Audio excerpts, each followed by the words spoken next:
Welcome friends. So today in this video I will be discussing about the scalp and its medico legal importance. Okay, so we will discuss it in the form of MCQs. Let's start from the first MCQ. The term scalp refers to, so what is scalp? It is the soft tissue covering the vault of the skull. Okay, this is called scalp. Anteriorly the scalp extends to which structure? Anteriorly eyebrows या सुपरसिलियरी arch से start होता है scalp. Posteriorly posteriorly जाता है superior nuchal lines पे. Posterior reason जब आप देखोगे स्कैल्प को पोस्टीरियर व्यू से देखते हैं तो कैसा दिखता है? Is like this.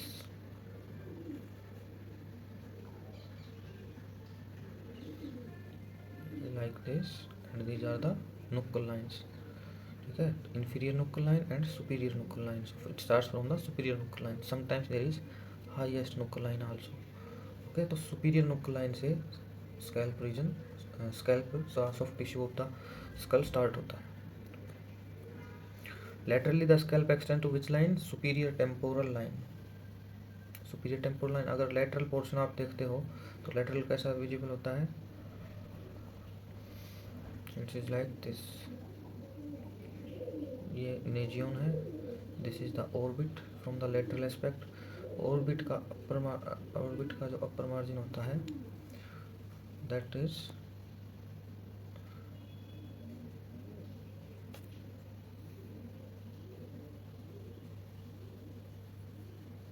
यहाँ पे होता है एक्सटर्नल ऑडिटरी मीटर्स. तो यहाँ से आप ये लेटरल एस्पेक्ट होता है. ओके, ये ऐसे करके लेटरल एस्पेक्ट बनता है. तो सुपीरियर टेम्पोरल लाइन कहाँ होती है? जो इसके पास में जाइगोमेटिक आर्च होती है ना, जाइगोमेटिक आर्च से ऐसे इस तरह से एक टेम्पोरल फोसा बनता है. तो ये जो लाइनिंग होती है इन्फीरियर टेम्पोरल लाइन होती है. इसके जस्ट ऊपर सुपीरियर टेम्पोरल लाइन होती है. So this is superior temporal line. So laterally scalp will start from this region. Okay, some authorities से it extends up to the zygomatic arch. तो zygomatic arch को include कर लोगे तो उसमें टेम्परल रीजन भी आ जाता है. सो सम बुक्स से that it starts from the zygomatic arch, यानी कि टेम्पोरल रीजन को भी इंक्लूड कर लेता है. How many layers does the scalp consist of? 5 layers. What are these 5? SCALP. Scalp मतलब स्कैल्प की 5 लेयर्स होती हैं. S for skin, C for connective tissue, ये सुपरफिशियल फेसिया होता है. A एपोन्यूरोसिस होता है. एपोन्यूरोसिस कौन सी मसल से बनता है? Occipitofrontalis. L loose areolar tissue and P is pericranium. So these are the 5 layers of the scalp. Skin, connective tissue, aponeurosis को गैलिया एपोन्यूरोटिका भी बोलते हैं. लूज एरियोलर, पेरिक्रेनियम क्या होती है? पेरीओस्टियम ऑफ द स्कल बोन. ऊपर वाली 3 लेयर्स जो होती हैं इनको बोलते हैं स्कैल्प प्रॉपर. क्या बोलते हैं? Scalp proper. ठीक है, ये जो स्कैल्प प्रॉपर होती है ये पेरिक्रेनियम के ऊपर मूव कर सकती है क्योंकि बीच में लूज एरियोलर टिश्यू है. ठीक है, तो जब भी कोई इंजरी होती है तो उसमें जब एवल्जन वगैरह हो जाता है तो स्कैल्प प्रॉपर ही रिमूव होती है क्योंकि लूज एरियोलर टिश्यू जो लेयर होती है वो एक नेचुरल प्लेन प्रोवाइड करती है क्लीवेज के लिए, टिश्यू को सेपरेट होने के लिए. इसको बोलते हैं स्कैल्प प्रॉपर या फिर सर्जिकल लेयर्स ऑफ स्कैल्प भी बोलते हैं. जब ऑपरेट करते हैं तो ऑपरेट करते टाइम क्या होता है, हमें स्कैल्प को रिमूव करना होता है. तो लूज एरियोलर लेयर जो होगी वो as a natural cleavage act करेगी. ठीक है, surgical layers of the scalp, ये तीनों लेयर आपस में जुड़ी हुई होती है, इनको सेपरेट नहीं किया जा सकता. ठीक है, अगर डायग्राम की बात करें तो सबसे ऊपर स्किन होती है. स्किन, उसके नीचे कनेक्टिव टिश्यू लेयर होती है. ये काफ़ी टाइट और कॉम्पैक्ट होती है. इसके अंदर वेसल्स होती हैं. स्किन में हेयर्स होते हैं. This is the second layer, C. अगला होता है एपोन्यूरोसिस के ठीक नीचे. एपोन्यूरोसिस टाइट होता है. एपोन्यूरोसिस क्या होता है? एक टाइट लेयर होती है. उसके नीचे होगा लूज एरियोलर टिश्यू, एक तरह से मान लो कि it is a natural plane of cleavage, और उसके नीचे क्या होगा, this will be the periosteum. Periosteum के नीचे क्या होता है, पेरियोस्टियम के नीचे होगी स्कल बोन। स्कल बोन किस made up of outer table, inner table, और अंदर क्या होगा, diploe. Skull bone is made up of, ये एरियोलर लेयर हो गई, ये हो गया aponeurosis, this is loose areolar layer and this is periosteum, this is outer table of the skull cap, this is diploe, इसका नाम क्या होता है, diploe, this is inner table, diploe is the,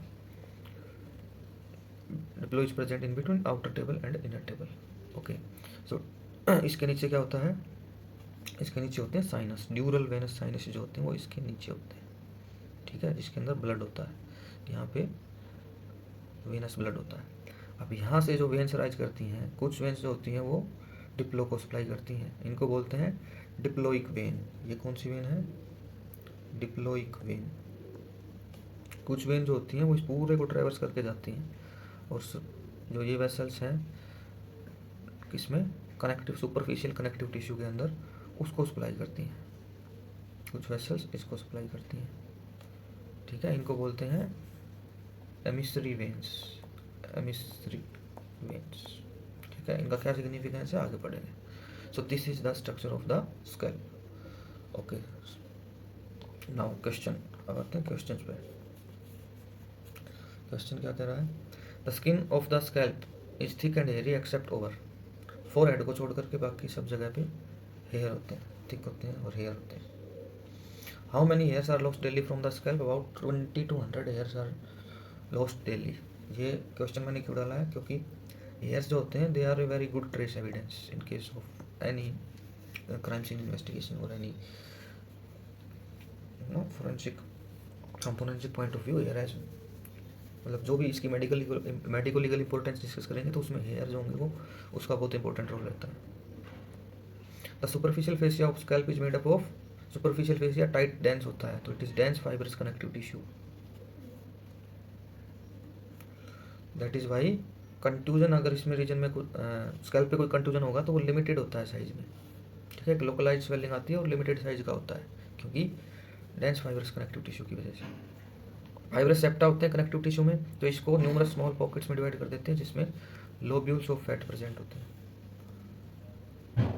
which structure lie in the connective tissue layer of the scalp, connective tissue मैंने अभी क्या बताया था, ब्लड वेसल्स और नर्व्स लाई करते हैं।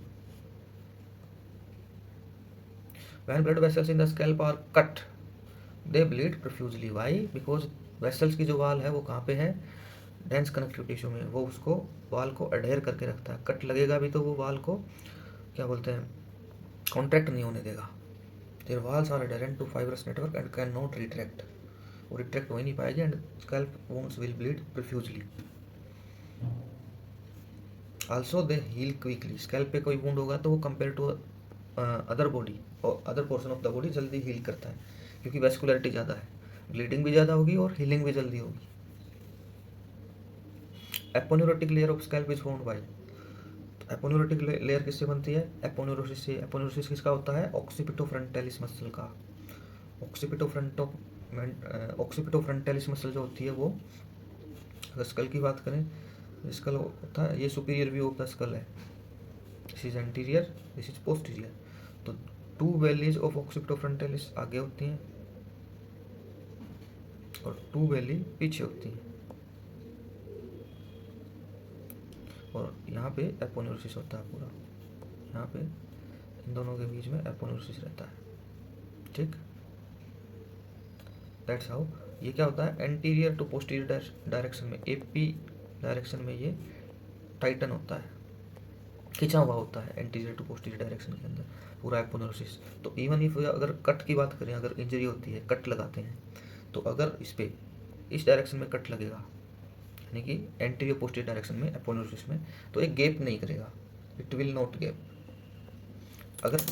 अगर इस पे ट्रांसवर्स कट लगता है यूँ, then it will gap. Okay, this is aponeurotic layer. Wounds of scalp do not gap unless which layer is cut transversely, epicranial aponeurosis। is under tension in which direction? Epicranial aponeurosis is under tension in which direction? So it is in AP direction. Which layer serves as a natural plane of cleavage? I already told you it is the loose areolar layer. एक तरह से space ही होता है, तो it is a natural plane of cleavage during craniotomy. कोई भी surgical operation करेंगे तो उसमें it will act as a natural plane of cleavage. Scalp को रिमूव कर सकते हैं इजीली इससे. It is traversed by emissary veins. बताया ना एमिसरी वेन कहाँ से जाती हैं? इनर जो ड्यूरल साइनस होते हैं इंट्राक्रेनियल, उसको सेकंड लेयर यानी कि कनेक्टिव टिश्यू में जो वेसल्स होती हैं वो पूरी उनको ट्रेवर्स करके जाती हैं वहाँ तक. Emissary vein connects which layer with intracranial dural sinus is second. Pericranium is loosely attached to bones but firmly attached at suture पे अटैच्ड होती है. पेरिक्रेनियम सूचर पे अटैच्ड होती है. सूचर पे भी कहाँ पे? एंडोक्रेनियम में. ठीक है, एंडोक्रेनियम में सूचर पे अटैच्ड होती है. How many bellies do the occipitofrontal muscle consist of? 2 frontal and 2 posterior, total 4. Frontal belly arise from, देखो इसकी ऑक्सीपिटोफ्रंटल मसल की कोई बोनी अटैचमेंट नहीं होती, तो फ्रंटल बेली कहाँ से राइज करती है? स्किन से ही, स्किन और सबक्यूटेनियस टिश्यू से ही राइज करती है. Over eyebrows and root of nose. Skin and subcutaneous tissues over eyebrows and root of nose. यहाँ से फ्रंटल बेली राइज करेगी और कोरोनल सूचर के जस्ट आगे टिश्यू के अंदर ही, सॉफ्ट टिश्यू के अंदर ही ये मर्ज हो जाती है. बोन से अटैचमेंट नहीं होगी. Inserted into epicranial, frontal bellies are inserted into epicranial aponeurosis in front of the coronal suture. जो एपोन्यूरोसिस होता है उसके ऊपर ही इंसर्ट कर जाएगी. ओरिजिन स्किन आगे से जो हुआ आईब्रो और नेजियोन की रूट से, और इंसर्शन एपिक्रेनियल एपोन्यूरोसिस में ही हो गया in front of coronal suture. Frontal bellies है बोनी अटैचमेंट्स ओनली, होती नहीं बोनी, तो no bony attachment of their own. ठीक है.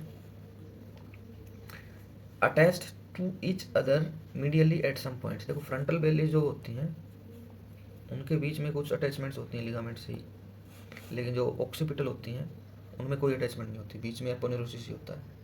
बीच का जो स्पेस होता है वहाँ पे एपोन्यूरोसिस ही है. ऑक्सीपिटल बेली कहाँ से राइज करेगी? Lateral 2/3 of superior nuchal lines. पीछे का व्यू बताया ना, पीछे का व्यू कैसा होता है? It is like this. ठीक है, तो इंफीरियर नुक्कल लाइन और सुपीरियर नुक्कल लाइन, इसका लेटरल 2/3 पोर्शन जो होगा यहाँ से बेली राइज करती है. 2 ऑक्सीपिटल बेलीज आर सेपरेटेड बाय, इनके बीच में एपोन्यूरोसिस होता है. वाइड गैप होता है और एपिक्रेनियल एपोन्यूरोसिस होता है. बीच में कोई लिगामेंट अटैचमेंट नहीं है.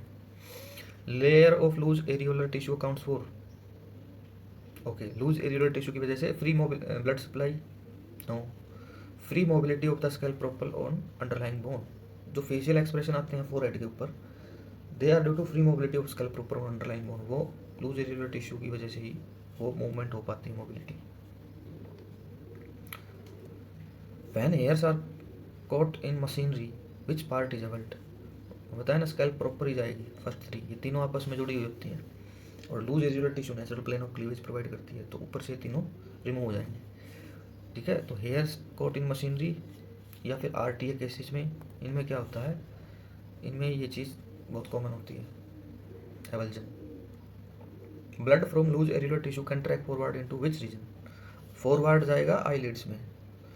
वैसे लूज एरियोलर जो लेयर है उसके अंदर मान लो हेमरेज हुआ है, इंजरी हुई है, वेसल इंजर्ड है, तो इसमें जो हेमरेज होगा वो बहुत एक्सटेंसिव हो सकता है.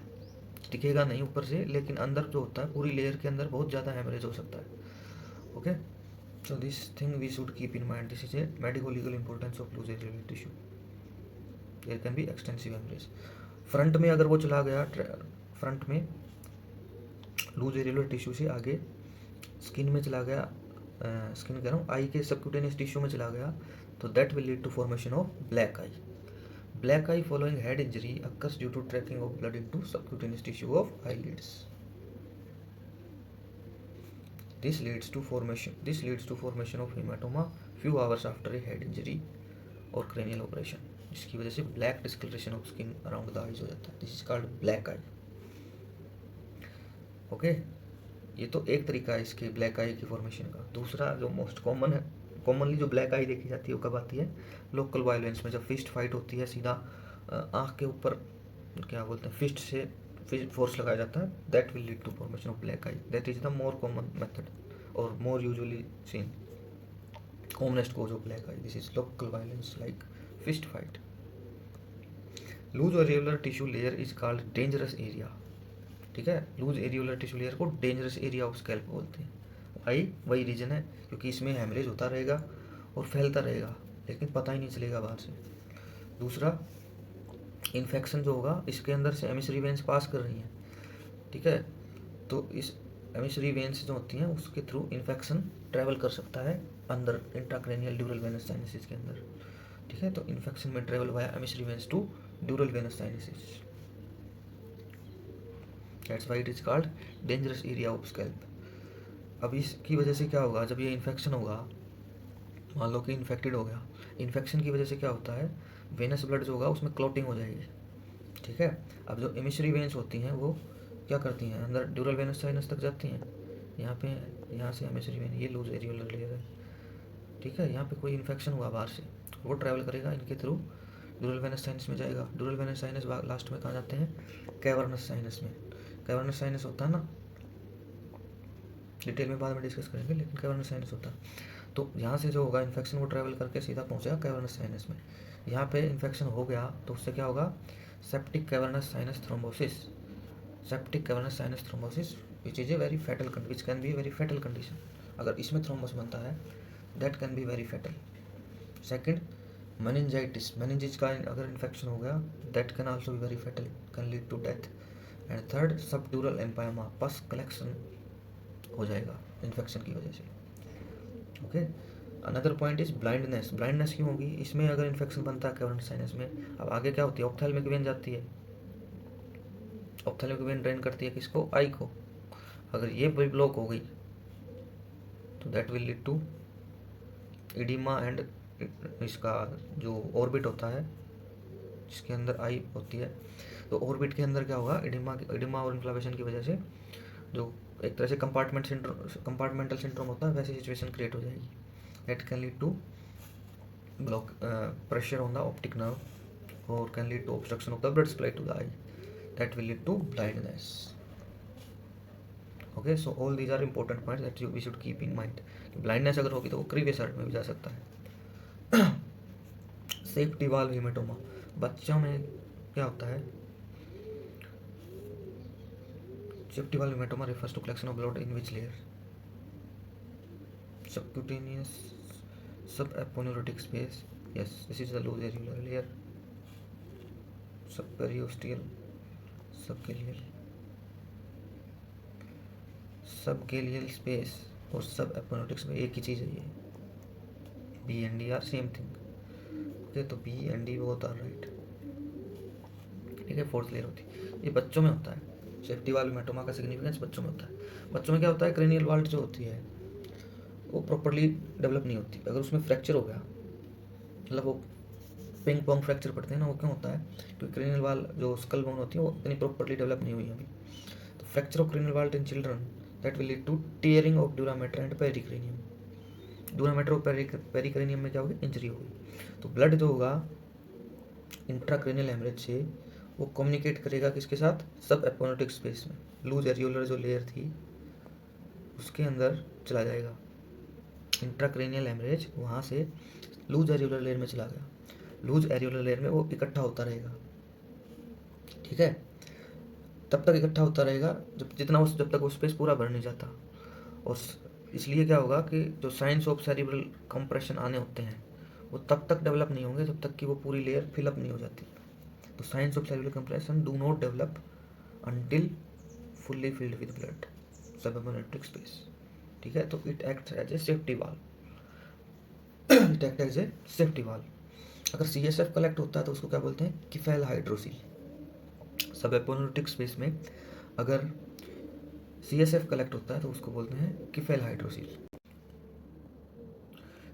किफेल haematoma is a collection of blood in which space, okay. There are two things, one is cephal haematoma, one is caput succedaneum, ये अपन न्यूबॉर्न में पढ़ते हैं। तो किफेल हेमेटोमा और कैपोट सक्सीडेनियम में क्या फ़र्क होता है, किफेल हेमेटोमा एक इंजरी है जो ड्यूरिंग डिलीवरी, जब बेबी बर्थ कैनाल से पास होता है उस टाइम पे होती है, ठीक है। ये जो इंजरी होती है सब पेरिओस्टियल रीजन में होती है। ये मान लो स्कल कैप है, यहाँ पे सूचर है, ठीक है। तो पेरिओस्टियम जो होगी वो सूचर से कनेक्टेड होती है, it is like this, like this. तो ये जो स्पेस बन रहा है बीच में, यहाँ पे ब्लड इकट्ठा होगा, this is called cephal haematoma. और ये बोन जहाँ तक है, जब जहाँ पे अगला सूचर आएगा यहाँ तक ये होगा, तो ये पूरा हेमाटोमा इसके नीचे ऐसे इकट्ठा हो जाएगा। सूचर पे आके ये क्या होगा, लिमिटेड हो जाएगा, और ये it will acquire the shape of the bone. उसके नीचे जो भी बोन होगी उसकी शेप एक्वायर कर लेगा, ठीक है। This is called cephal haematoma. दूसरा कैपुट सक्सिडेनियम क्या होता है? कैपुट सक्सिडेनियम होता है सबक्यूटेनियस टिश्यू के अंदर जो होती है एडिमा होता है एक तरह से, ठीक है। ये क्यों होगा? वेनस ब्लॉकेज की वजह से। वेनस ब्लॉकेज ड्यूरिंग, जब बर्थ कैनाल पे जो होता है बेबी का जो हेड होता है वो बर्थ कैनाल पे आता है, तो जो रीजन इस पे ओरिफिस ऑफ बर्थ कैनाल पे आके टिकता है, that will lead to that portion will swell up, there will be subcutaneous oedema, that is called caput succedaneum, ठीक है। तो इसमें ऐसा कुछ नहीं होता कि सब पेरियोस्टल स्पेस वाला, तो इसके सूचर से लिमिटेड नहीं होता है, it will be diffuse. Cephal haematoma is bounded by suture lines,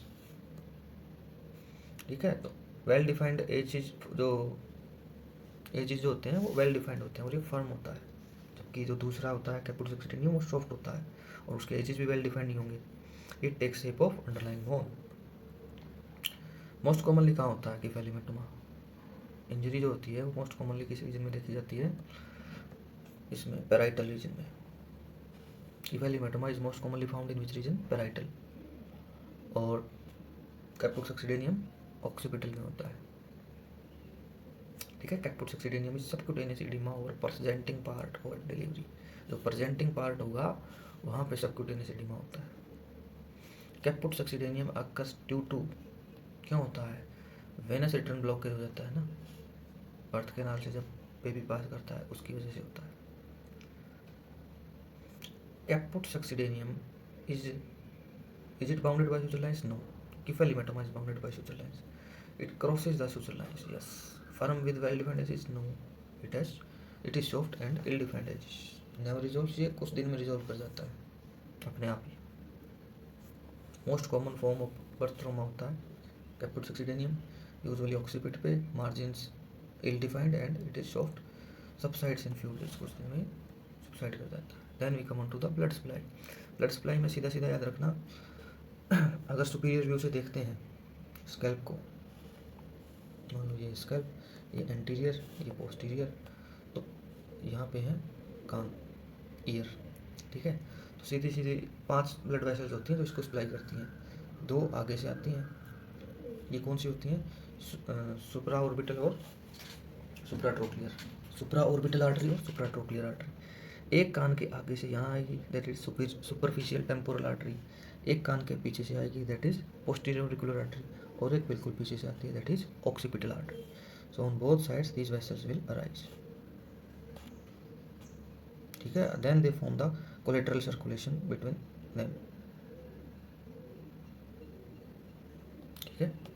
तो ये है सुप्रा ट्रोक्लियर और supra orbital. Both of these arteries are branch of ophthalmic artery and ophthalmic artery is a branch of internal carotid artery, ठीक है। Internal carotid artery से ophthalmic artery निकली, ophthalmic artery से दोनों ही सुप्राट्रोक्लियर और supraorbital निकले। बाकी 3 जो हैं, superficial temporal artery, posterior auricular artery, occipital artery, all these 3 are branches of external carotid artery. So basically क्या है, जो आर्टरियल सप्लाई है स्कैल्प की, वो एक कोलेटरल सर्कुलेशन है between external and internal carotid artery. That's why blood supply is quite high and due to dense connective tissue there is profuse bleeding. इसलिए जब भी सर पे चोट लगेगी तो ब्लीडिंग बहुत हैवी होती है, ठीक है। The scalp is a site of potential collateral circulation between which arteries? External and internal carotid arteries. ये 5 जो आर्टरीज होती हैं। क्रेनियोटोमी में scalp flaps are made by, अब क्रेनियोटोमी में फ्लैप जब बनाते हैं तो आपको आर्टरियल सप्लाई उस फ्लैप की मेंटेन करनी पड़ेगी। तो इंसिजन ऊपर से नीचे की ओर दिया जाएगा, सेंटर से पेरीफ्री की ओर। Incision in centre reflected towards periphery, ताकि ब्लड सप्लाई मेंटेन रहे। ठीक है, ब्लड सप्लाई मेंटेन रहनी चाहिए। Life threatening scalp haemorrhage can be stopped as a first aid measure by, if there is a life threatening scalp haemorrhage, तो what how can you stop it? By encircling the head just above the ears and eyebrows with string और strap. बताया ना कि सारी supply यहाँ नीचे से ऊपर की ओर जा रही है, तो कान और आईब्रो के जस्ट ऊपर अगर आप एनसर्कल कर देंगे, किसी टाइटली एनसर्कल कर देंगे, तो that will lead to stoppage of the haemorrhage. Supratrochlear supra orbital veins. अब आते हैं वेनस सप्लाई पे। वेनस सप्लाई सीधा सेम जो आर्टरीज बताई है वही वेन होती हैं, लेकिन वेन के बारे में डिटेल में जानना इसलिए ज़रूरी है क्योंकि वेन से इन्फेक्शन एमिसरी वेन के थ्रू अंदर ब्रेन में जा सकता है। तो इनके ये कहाँ पे जा रही हैं वो सारी चीज़ें आपको पता होनी चाहिए। सुप्राट्रोक्लियर और supra orbital veins. Supratrochlear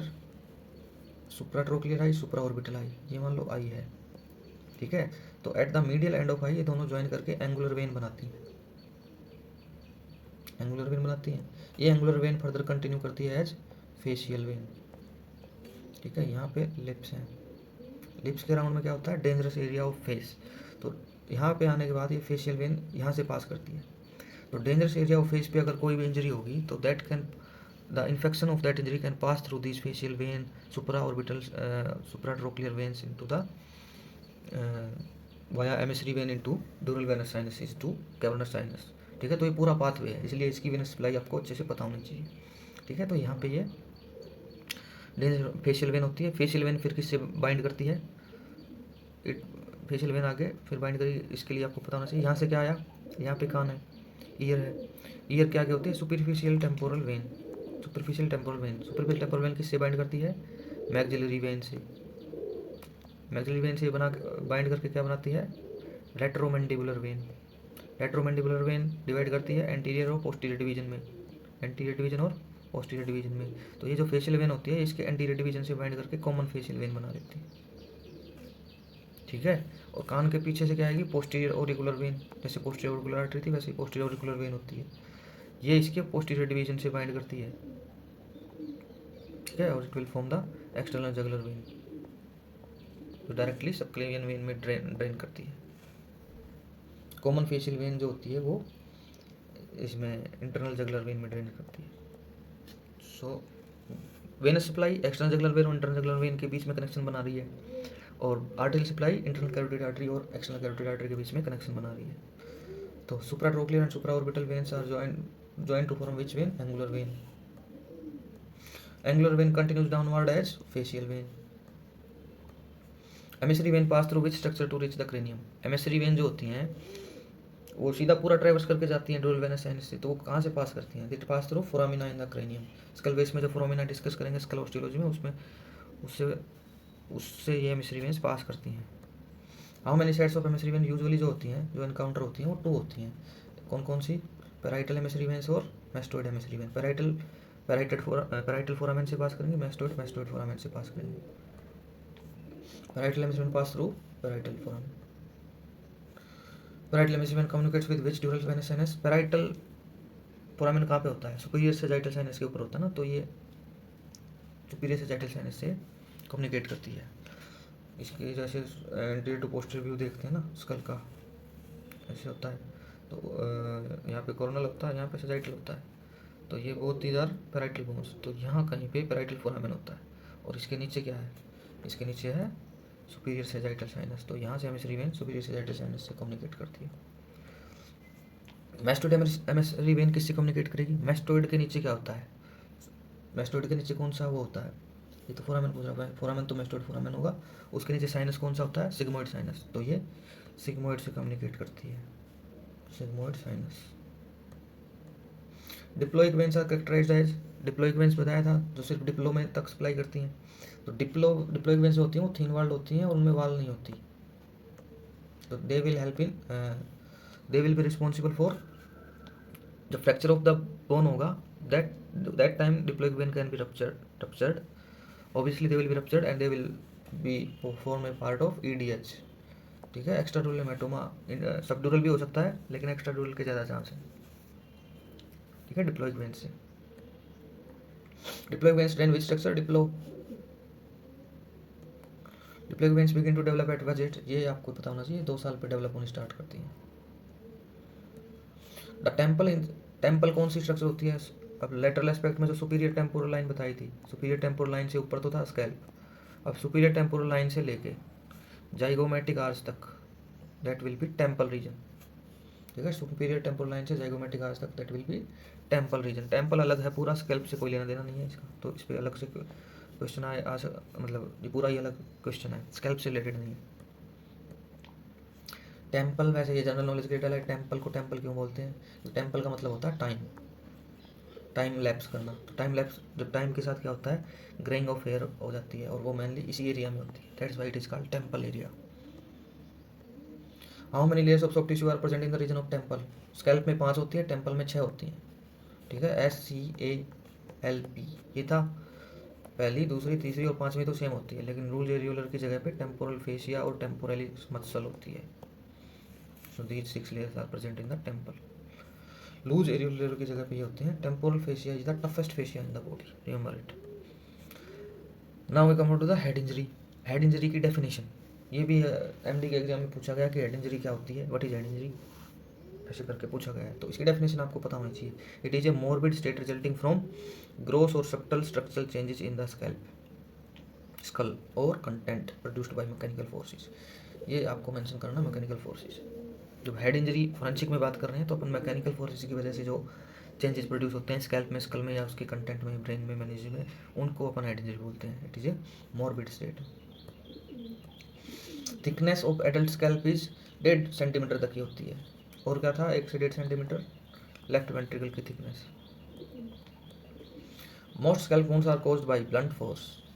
scalp में आपको बहुत कम मिलेगा कि शार्प होगा, बहुत रेयर केसेस में देखते हैं अपन, होमिसाइड हुआ या कुछ ऐसा हुआ। सबके लिए haematoma does not show which feature, ये इंपॉर्टेंट है, कलर चेंज इसमें नहीं होता है। सबके लिए सब स्कैल्प हेमेटोमा जो होता है उसमें कलर चेंज नहीं होता है, तो आप ड्यूरेशन ऑफ इंजरी इसके कलर के हिसाब से कभी नहीं दे सकते हो, ये चीज़ें याद रखना। A bruise behind ear indicates, okay, तो स्कैल्प की bruising behind the ear western region में, इसको क्या बोलते हैं अपन, बैटल साइन। ये क्या इंडिकेट करता है? It can be due to fracture in middle cranial fossa, it can be due to fracture in posterior cranial fossa, it can be due to fracture of temporal bone, it can be due to fracture of skull base. तो चारों condition में देखने को मिल सकता है। अगर एक सबसे ज़्यादा कॉमन है तो वो मिडिल क्रेनियल फोसा की फ्रैक्चर में।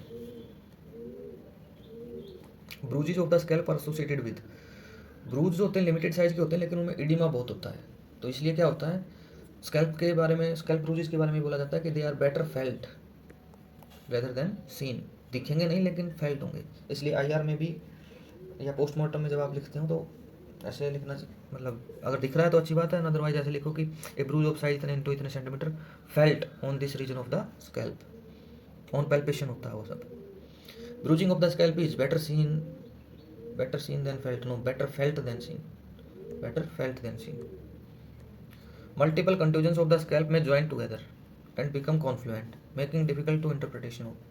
अगर 1-2 ब्लो होंगे, अगर स्कैल्प पे 1-2 ब्लो दिए गए हैं तो उनका अलग से स्कैल्प हेमेटोमा बन जाएगा। जब आप पोस्टमार्टम में उसको रिमूव करोगे, अंदर देखोगे तो दिखेगा। It is a sign of antemortem. तो एंटीमोर्टम पोस्टमार्टम में डिफ्रेंशिएट करने का ये बहुत अच्छा वो होता है। एंटीमोर्टम इंजरी होती है सब स्कैल्प हेमेटोमा अगर मिलता है आपको तो। लेकिन बार बार ब्लो दिए जाते हैं, रिपीटेड ब्लोज अगर होंगे तो उससे क्या होगा, और सारे आपस में ज्वाइन कर जाएंगे, तो सब स्कैल्प एक डिफ्यूज सब स्कैल्प हेमेटोमा बन जाएगा। उससे आप एग्जैक्ट नंबर ऑफ ब्लोज जो होते हैं वो बता नहीं पाओगे। Firm edge of scalp contusion feels like, जो स्कैल्प कंटूजन का फर्म जो एज होता है that will feel like the edge of a depressed fracture of the scalp. या laceration of the scalp resembles, they are incised looking lacerated wounds. Oblique blow अगर देते हो तो लार्ज वुंड आएगा, डायरेक्ट ब्लो दोगे तो स्मॉल वुंड आएगा। Repeated blows से blood will be splattered over the असेलेंट indicating, ठीक है। ब्लड स्प्लैटर एनालिसिस से आप क्या पता करते हो, रिलेटिव पोजीशन पता करते हो किसकी, विक्टिम की और असेलेंट की, वेदर ब्लोज वर राइट और राइट या लेफ्ट हैंडेड है। जब बार बार रिपीटेडली वो वेपन से अटैक करता है विक्टिम पे असेलेंट, तो उसके जो ब्लड और टिश्यूज होंगे वो उस डायरेक्शन में, फोर्स की डायरेक्शन में भी स्प्लेटर होंगे, और जब वो उठाएगा वेपन को, जब वो हिट करके उठाता है तो उसके साथ भी, वेपन के साथ भी वो अपलिफ्ट होंगे, उस डायरेक्शन में भी जाएंगे। ठीक है, ब्लड एंड टिश्यू में adhere to weapon and thrown in the direction of weapon, weapon की डायरेक्शन में भी जाएंगे और उसमें भी जा सकते हैं। Avulsion of a large area of scalp can occur in, बताया ना, आरटीएमए और हेयर एंटेंगलिंग, इनमें बहुत कॉमन होते हैं, ये दो केसेस यूजुअली होते हैं। Even after death scalp injuries में bleed profusely if the body is supine, okay, the head is in a dependent position, so this will be the correct. अगर हेड डिपेंडेंट पोजिशन में है तो उससे bleeding होती रहेगी, तो इससे क्या होगा कि जो क्राइम सीन इन्वेस्टिगेशन में ब्लीडिंग बहुत ज़्यादा मिलेगी, तो यू कैन आल्सो मिसलीड, आपको लगेगा कि बहुत ज़्यादा इंजरी है पर वो एक ही वुंड होगा स्कैल्प में। In case of homicide with head trauma, a sample of victim's head hair should be taken from, ये इंपॉर्टेंट है कि आप सैंपल कहाँ से लोगे विक्टिम के हेड हेयर का। पहली बात तो लेना चाहिए कि नहीं, यस लेना चाहिए। It is taken from the area adjacent to the trauma area, जो कि वही एरिया है जहाँ पे आपको सबसे ज़्यादा चांस है ट्रेस एविडेंस मिलने के। और दूसरा, हेयर का सैंपल इसलिए लिया जाता है कि हेयर की रूट बल्ब में जो ब्लड सप्लाई होती है उसमें ड्रग्स या फिर जो कोई पॉइजन अगर उसको कंज्यूम किया गया होगा, that will come in that. Trace evidence is related to skull, related to assault like blood splatter, tissue for material from the weapon, so ये सब कहाँ मिलेगा आपको, ये उस जहाँ पे इंजरी हुई है उसके जस्ट साइड वाले रीजन में मिलने के चांस बहुत ज़्यादा है। ठीक है, मेडिको लीगल इंपॉर्टेंस, सो मेडिको लीगल इंपॉर्टेंस किसी भी चीज़ की आपको याद करने के लिए एक निमोनिक है जो मैं बता देता हूँ। ये निमोनिक मैंने अपनी एमडी के दौरान बनाया था, इसमें इस निमोनिक का नाम है Hansa sir means TC, TC ticket से कर बोल सकते हो आप, और लास्ट में एंटीमोर्टम या पोस्टमोर्टम। हंसा सर मीन्स टीसी। वैसे तो ये निमोनिक है जो आप डिसमेंबर्ड ऑर्गन, जो डिसमेंबर्ड पार्ट्स जो होते हैं उनका जब पोस्टमार्टम करते हैं, या बंडल ऑफ बोन का जो पोस्टमार्टम होता है उसमें आपको कैसे क्या क्या चीज़ें बतानी होती हैं, इस पर वैसे तो ये निमोनिक उस चीज़ के लिए है, लेकिन मेडिको लीगल इंपॉर्टेंस याद करने में भी ये बहुत हेल्प करता है, क्योंकि मैं इसी तरीके से याद करता था। तो दैट्स, ये कैसे काम करेगा, एच, पहला एच क्या होता है, अब ये निमोनिक बेसिकली ये किसके लिए है, डिसमेंबर्ड ऑर्गन्स के लिए या डिसमेंबर्ड ऑर्गन्स के पोस्टमार्टम के लिए है। तो उसमें अपन सबसे पहले क्या पता करते हैं, वेदर जो ऑर्गन है वो ह्यूमन्स के हैं या फिर नहीं है, whether they belong to the human or not. ठीक है, मतलब आप स्पीसीज आइडेंटिफाई कर रहे हैं। ठीक है, तो स्पीसीज आइडेंटिफिकेशन, तो सबसे पहले आप जिस भी ऑर्गन, जिस भी चीज़ की मेडिको लीगल इंपॉर्टेंस बताना चाहते हो उसमें स्पीसीज के बारे में देखो आप आइडेंटिफाई कर सकते हो कि नहीं। तो स्कैल्प में अगर बात करें तो स्कैल्प हेयर से, स्कैल्प हेयर का बहुत इंपॉर्टेंट रोल है। हेयर ट्राइकोलॉजी जो होती है वो सारी आप इसकी मेडिको लीगल इंपॉर्टेंस में मेंशन कर सकते हैं, क्योंकि स्कैल्प पे हेयर्स होते हैं। ठीक है, तो scalp hairs play important role. तो स्पीसीज आइडेंटिफाई कर सकते हैं हेयर से, यस कर सकते हैं। दूसरा एन, एन से क्या होता है, नंबर ऑफ पर्सन्स, कितने लोगों के हैं। ठीक है, तो हेयर है, हेयर के रूट बल्ब से क्या होता है, डीएनए एनालिसिस हो सकता है। तो DNA analysis will help in identification and you can tell whether they belong to how many persons. S, S for sex, sex difference वही है, डीएनए से पता चल जाएगा। ए फॉर एज, हेयर से एज आप बता सकते हो लेकिन बहुत वाइड लिमिट में आती है। अब ये कैसे बताते हैं, ये सब अपन ट्राइकोलॉजी में हेयर में अलग से डिस्कस करेंगे। एज फॉर स्ट्रेचर, तो स्ट्रेचर बता सकते, तो स्ट्रेचर पे कमेंट नहीं कर सकते, स्कैल्प का स्ट्रेचर से ज़्यादा वो बता नहीं सकते। अगला है आई, आई को आप, आई से आप दो चीज़ें ले सकते हैं। ठीक है, आई से आप दो चीज़ें ले सकते हैं, एक आइडेंटिफिकेशन, कोई भी ऐसा पॉइंट आइडेंटिफिकेशन में जो स्पेसिफिकली स्कैल्प से आता हो, मेरे हिसाब से जितने आते हैं अपन ने बता दिए हैं। दूसरा आई फॉर इंजरी, इंजरी को अपन अगले पेज पे डिस्कस करेंगे कि इंजरी में क्या कैसी चीज़ें हैं जो स्कैल्प को मेडिको लीगली स्कैल्प के एमएलआई में आ सकते हैं। R, R for race, race आप हेयर से बता सकते हो, कमेंट कर सकते हैं। M for manner of death या manner of injury, manner of death या फिर मैनर ऑफ इंजरी। ठीक है, मैनर क्या होता है, सुसाइडल, होमिसाइडल या फिर एक्सीडेंटल। सो मैनर पे कमेंट करना आपको, तो ये भी अपन आगे डिस्कस करेंगे। T for time since death या टाइम सिंस इंजरी, ड्यूरेशन अगर आप इंजरी का या डेथ का दे सकते हैं तो उस पर कमेंट करना है, ये भी बना के देखेंगे। C for cause of death, cause of death mention करना। उसके बाद एंटीमोर्टम या पोस्टमार्टम में डिफरेंशिएट कर सकते हैं कि नहीं।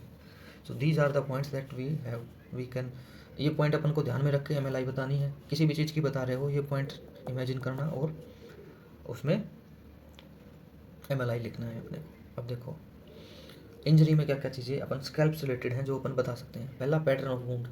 पैटर्न ऑफ वुंड में क्या क्या चीज़ें हैं, एक तो बताया कि यूजुअली ब्लंट फोर्स से आती है scalp injury, bruise better felt than seen, number of blows आप बता सकते हो, गेपिंग और नोट गेप करेगा कि नहीं ये बता सकते हो, एवल इंजरीज यूजुअली RTA और मशीनरी में हेयर होने से होती हैं ये बता सकते हैं। इनसाइज लुकिंग लेसरेटेड वुंड, उस पर जो ब्लंट फोर्स से भी आप वुंड आएंगे वो भी इंसाइजन लाइक आएंगे। डायरेक्ट ब्लो से स्मॉल वुंड आता है, ओब्लिक ब्लो से लार्ज वुंड आता है, ये बता सकते हो। ब्लैक आई बता सकते हो, black eye can be MLI। Commonest cause local violence या fist fight. Blindness can be determine whether in grievous or not, कोई इंजरी ग्रीवियस या नहीं वो ब्लाइंडनेस की वजह से आ सकती है। तो स्कैल्प इंजरी से ब्लाइंडनेस अगर हो गई दैट इज आल्सो इंपॉर्टेंट। कि पहले मेटोमा और स्कैपुलोसिडेनियम न्यूबॉर्न इंजरी में ये बता सकते हैं। इंजरी में बैटल साइन पे डिस्कस कर सकते हैं। बैटल साइन एक पॉइंट है जो इसकी इंपॉर्टेंट MLI है इंजरी में। फायर आर्म और इंजरी, जो जितनी भी इंजरी आप पढ़ते हो, fire arm, electrocution, thermal injury, mechanical injury, उन सब में कोई भी ऐसा पॉइंट है जो स्कैल्प से रिलेटेड है तो एंट्रेंस और एग्जिट वुंड्स जो होते हैं फायर आर्म में वो अच्छे से प्रिजर्व होते हैं टाइट स्कैन की वजह से। So that can be an MLI in scalp. तो ये हमने इंजरी का डिस्कस किया। दूसरा manner of death. Manner of death में बताया ना कि सुसाइडल, होमिसाइडल, तो उसमें क्या होगा, क्राइम सीन इन्वेस्टिगेशन होगी। क्राइम सीन इन्वेस्टिगेशन में क्या होता है, तीन उसमें अपन कोरिलेट करते हैं। जो लोकार्ड एक्सचेंज प्रिंसिपल होता है वो किस किस में होता है, एक्यूज, विक्टिम और क्राइम सीन। तो इन तीनों के बीच में अपने को रिलेशन बताना होता है, ठीक है। तो ये पर्पज होता है क्राइम सीन इन्वेस्टिगेशन का। तो क्राइम सीन इन्वेस्टिगेशन में एक तो आप रिलेटिव पोजीशन बता सकते हो, अभी हमने डिस्कस किया था relative position blood splatter analysis से अपन बता सकते हैं राइट हैंडेड है या लेफ्ट हैंडेड है, रिलेटिव पोजीशन है कि नहीं। ट्रेस एविडेंस कोई भी वहाँ पे क्या मिल सकता है, हेयर सबसे इंपॉर्टेंट तो ये है, और कोई टिश्यू मिल सकता है, फोन बॉडी, तो hair will be the most important, ठीक है, क्योंकि it is a portion of scalp. Profuse bleeding में मिसलीड, ठीक है, प्रोफ्यूज ब्लीडिंग की वजह से बहुत ज़्यादा ब्लीडिंग मिलेगी और that you can mislead. Scalping क्या होता है, इसमें स्कैल्प प्रॉपर को रिमूव कर दिया जाता है, ठीक है। तो it is may be seen in homicide अगर बहुत ज़्यादा टॉर्चरस डेथ है तो उसमें स्कैल्पिंग की जाती है। टॉक्सिकोलॉजी एनालिसिस आप कर सकते हैं, बिल्कुल कर सकते हैं। अगर किसी ने पॉइजन देकर डेथ की है, हेयर के रूट में क्या होता है वो पॉइजन आ सकता है। टाइम सिंस डेथ पे कुछ कमेंट कर सकते हो या टाइम सिंस इंजरी पे। Duration of wound, scalp wound heal quickly, तो इसलिए ड्यूरेशन जितनी है वो फास्ट आएगी, मतलब कि नॉर्मल जो अपन पढ़ते हैं हीलिंग ऑफ द वुंड को उससे जल्दी होगी स्कैल्प की। ये चीज़ एक तो ध्यान में रखनी है क्योंकि वो क्विकली हील कर रहा है। दूसरा, सब स्कैल्प हेमाटोमा के कलर चेंज से आपको ड्यूरेशन नहीं देनी है क्योंकि वो कलर चेंज होता ही नहीं है। कॉज ऑफ डेथ में प्रोफ्यूज ब्लीडिंग से हो सकती है, हेमरेजिक शॉक से रेयरली होती है but it can be there. Hidden extensive sub scalp haematoma हो सकता है, मतलब हेमरेज आपको दिख नहीं रहा है, खोल के देखोगे तो पता चलेगा बहुत सारा हेमरेज है। Septic cavernous sinus thrombosis, already told you, meningitis, subdural lymphoma, इनकी वजह से डेथ हो सकती है। बैटर्ड बेबी सिंड्रोम, ये एक्चुअली इंजरी वाले पोर्शन में आना था, वैसे यहाँ पे मेंशन कर दिया मैंने। बैटर्ड बेबी सिंड्रोम में सबस्कैल्प हेमाटोमा मिल सकते हैं। उसमें क्या होगा, एक्सटर्नली कोई इंजरी विजिबल होगी नहीं लेकिन अंदर सबस्कैल्प हेमाटोमा मिले तो you should suspect battered baby syndrome या फिर सेकन बेबी सिंड्रोम भी बोलते हैं, ठीक है। लास्ट पॉइंट क्या बताया था मैंने, एंटीमोर्टम है या पोस्टमॉर्टम। ये पता करने का एक ही तरीका है कि वाइटल रिएक्शन देखी जाए, जहाँ पे भी इंजरी है या सबस्कैल्प हेमाटोमा है वहाँ पे you can see whether there is vital reaction or not. So this completes your scalp. Skull के बारे में हम नेक्स्ट वीडियो में और उसके लिए अलग वीडियो बनाएंगे स्कल ऑस्टियोलॉजी के बारे में। उसके बाद अपन ब्रेन पे जाएंगे, ब्रेन के डाइसेक्शन पे जाएंगे। Thank you, kindly like and subscribe.